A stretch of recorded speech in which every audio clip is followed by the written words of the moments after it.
Morning, everybody. Morning. I used to enjoy playing five-a-side football. Nothing that involved, just some guys kicking a ball around, really. Then COVID happened, and I had a child. Football stopped, and basically so did pretty much every outlet for exercise. Last week, though, I was invited to join a new five-a-side group. Brilliant, I thought. I've been missing a bit of football in my life. So I went down there last Monday. I wasn't expecting too much, no wonder goals or anything. And I was surprised by not feeling too out of shape. However, midway through the game, I managed to roll over on my ankle. There was no chance of a wonder goal after that. And it's taken the best part of this week to nurse it back to strength. The other end of this week, as you may be able to hear in my voice, came down with a bit of a cold. Why am I telling you this? Well, just some other reminders, if I needed any more, of the limitations of my body. Bodies are limited, aren't they? They let us down when we need them to pull through. They're weak, they get sick, they get tired, they get old, and let's face it, at times they're a bit gross. Maybe that's why a group of people in John's day, that's the Apostle John who wrote this letter, maybe that's why they were denying the incarnation, denying that God the Son, that Jesus really and truly became human. Surely they might say, Jesus couldn't have had a real body. Bodies are messy and weak, and they cause us to sin. They're limited. How could Jesus be limited? Surely he was just pretending to be human. And perhaps they themselves wanted to be free from their human limitations, free from the drawbacks of the body. We can empathize, can't we? And so this group of people, they placed a high value on spiritual things and knowledge, and they put much less importance on carnal things, on things of the body, our actions and our behavior. In other words, this group of people were teaching others in the church at the time that our bodies don't really matter. And if our bodies don't matter, then it doesn't really matter what we do with them. But John offers his readers a warning. Trying to escape our physical limitations by some lofty spiritualism isn't actually freeing. It puts us in more fetters, in more shackles, and ironically makes us more worldly. And if John's readers were going to follow these teachers and their teaching, then they were going to end up going the same way. This puts us as Christians in a hard place, though, doesn't it?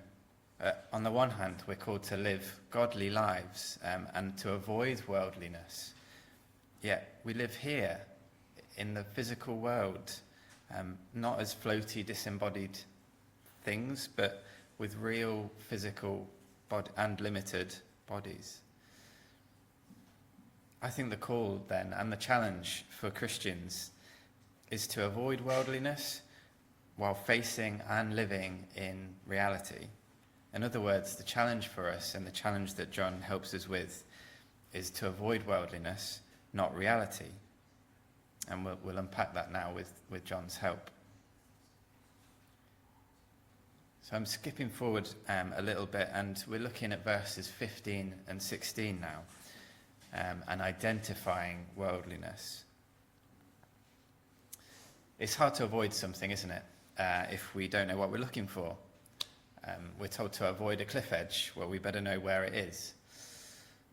It's good then that John spends some time explaining what we mean by worldliness. Because when he says in verse 15, do not love the world or anything in the world, we'd be forgiven for going, hang on a minute, does that mean we shouldn't love God's creation or his creatures within it? Surely that goes against other commands that we're given as Christians. And then what about John chapter 3, verse 16? perhaps the most famous verse in the Bible, for God so loved the world. It's important then that what we're talking about is the same thing when we say world. And what we're talking about here in this context is a system, an order of things, a way of doing things, a way of the world, you could say, that's without God. Not that God doesn't see it or have power over it, but just that this system, this order, this way of sets itself up as if there is no God. John says in verse 16, everything in the world comes not from the Father, i.e. not from God, but from the world. The world is a system set up without God. Think of a toxic work environment. It's not the building or the facilities that make the environment toxic. It's the personal agendas, the politics, the gossiping, the ways of doing things. In other words, it's the system that makes the environment toxic. The world is a system set up without God. If that's all feeling a little bit abstract still, then John helps us by breaking down this worldliness, the things of the world, into three components. First, the lust of the flesh. This is the cravings we have in our physical bodies for pleasurable experiences. Food, drink, sex, drugs, sleep. Now those things aren't necessarily bad in and of themselves, are they? And it's important, I think, that we put the stress here on the cravings for the experiences and not the objects themselves, that we put the stress on the lust rather than the flesh. So first we have things that we, you could say, things that we want to feel, experiences that we want to have. Second, we have the lust of the eyes, or perhaps we could say things that we want to have, things that we want to possess. We don't tend to want something or want to do something, do we, until we've seen it. Just as King David wasn't tempted to sleep with Bathsheba until he'd seen and watched her. Again, it's important to put the stress here on the word lust rather than the eyes. It's the desire behind the actions that's the problem. David seeing Bathsheba wasn't a sin. His continued looking was. So we've got things that we want to feel, things that we want to have. And thirdly, we've got the pride of life, or we might say how we want others to see us. And this is our selfish attitude and ambition to ultimately be the God at the center of our own universe. Going back to David, it was this pride of life that made David think that he could get away with what he did by having Bathsheba's husband murdered. Pride made him think that maintaining his public image was more important than doing the right thing. As we break these components down and list them, it's easy to say, isn't it? Don't lustfully indulge in something. Don't obsess over possessing something. Don't be proud. Much harder to do in practice, I've found. I mean, these kind of three components cover more or less our entire being, don't they? When we talk about our flesh, we're talking about our bodies and the things that we do. And our eyes, we're talking about the things that we look at, the things that we desire. And the problem goes deeper, because when we talk about pride, we're talking about issues of the heart. And then we're not really talking about physical things there, are we? We're talking about a problem with our soul. We've come back to that problem I spoke about towards the start, that Christians are called to live godly, holy lives free from worldliness. And yet we're both surrounded by seemingly never-ending possibilities for worldliness, and even infected with that world's system in our own sinful hearts. What do we do then? Are we saying that we should never enjoy sex, never find another person attractive, never make indulgent food for a special occasion? Are we saying we shouldn't ever have lots of money or have jobs or roles that come with lots of power? When you put it like that, it's no wonder, is it, that throughout history, lots of groups of Christians have tried to solve this problem by simply removing themselves from the world and from that system. But as John warns us, and as history has so often sadly shown us, that just doesn't work. It often makes the problem worse, sometimes catastrophically. Now, I don't often delve into the Greek of a translation, the Greek translation of a passage, but at this point, I think it can actually really help us. So in verse 15, where John calls us not to love the world, the word translated love is the Greek word agape. Now, you might have heard the word agape used before. It's often used in the context of God's love for us. And of the love that we should have for God. Agape is a devoted love, an unconditional love, a love that puts its object of affection above all else. Agape is the type of love that can't be given to more than one conflicting source. So when we agape something that isn't God, we find that we give it our time or our money or our thoughts. We might become defensive about it if challenged by somebody about it. In other words, it becomes an idol, a god in our lives. And there's only space for one God in our lives. So when we love the world with an agape love, we can't love God like that. It's one or the other. When we love the world or the things of the world, the feelings we can have, the things that we can possess, the status we can have in other people's eyes, we put all of that above God. We choose them. We choose that over God.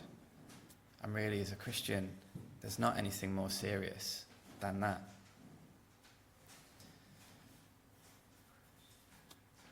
I think it can be hard though, can't it? Especially in the more tough seasons of life. The immediate, the physical, the knowable, the tangible, all of that can seem more appealing to us. If the world wasn't appealing, we wouldn't need to be repeatedly warned about it.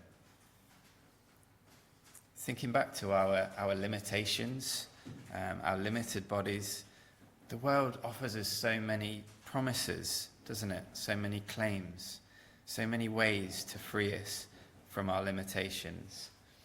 And as we move on to the next slide, please. Without a firm and sure faith, we are just going to fall for the world's promises and its claims again and again. And so to strengthen our faith, we need a reality check. And John gives us these reality checks throughout these verses. We can use these reality checks, these great truths, to help us see the world's promises, its claims, its ways for what they ultimately are: empty. I've picked out a few of what I think are some of the most common promises or claims that the world makes to us, and then John's reality checks that we can then use against them.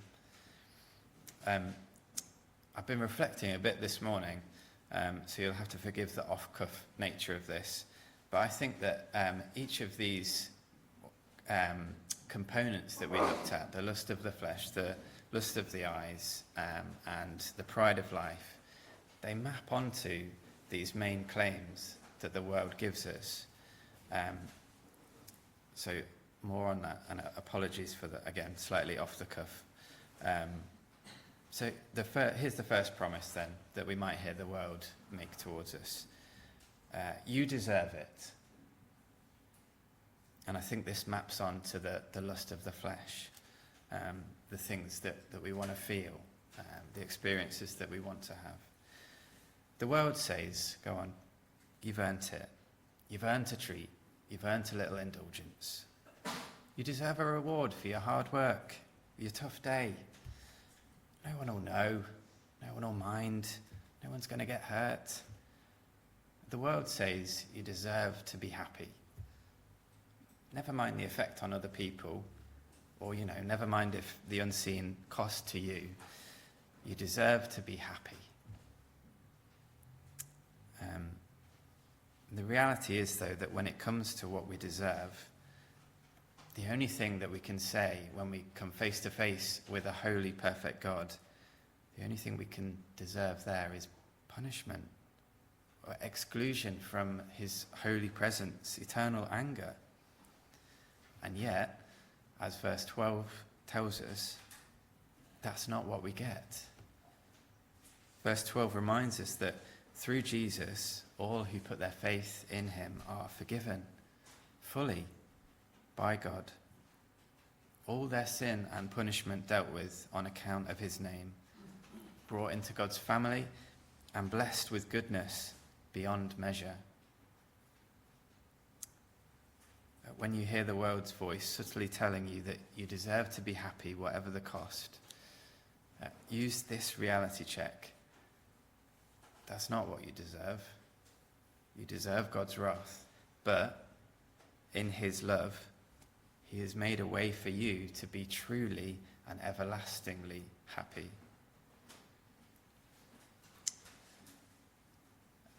Again, excuse the order here. I'm just adjusting things. The second promise, and this is one that I think maps onto the pride of life, the ways that we want people to see us, is this. You might hear the world say something like this: if you're not somebody, you're nobody. The world repeatedly tells us, doesn't it, that to matter, you've got to be in the inner circle. You've got to get up that career ladder. You've got to make a name for yourself. Run with the right crowd. Be big. Be famous. It matters what other people think of you, how others see you. But as verses 13 and 14 tell us, the reality is that we matter to God, our Father. And that's whether we have 1 million Instagram followers or none. Whether we'll go in the history books or pass through this life without any recognition whatsoever. None of that really matters, because as we're reminded 3 times in these verses, as a Christian, you know God. You know him who was from the beginning. You are God's friend. He is your Father, and he knows you. Think of meeting a celebrity and how exciting that is. How it makes you want to share with everyone that you met this person. Then compare that with knowing and being known by the creator of the universe. When the world tells you that if you're not somebody, you're nobody, use this reality check, that you are and always will be somebody, and somebody incredibly special to God.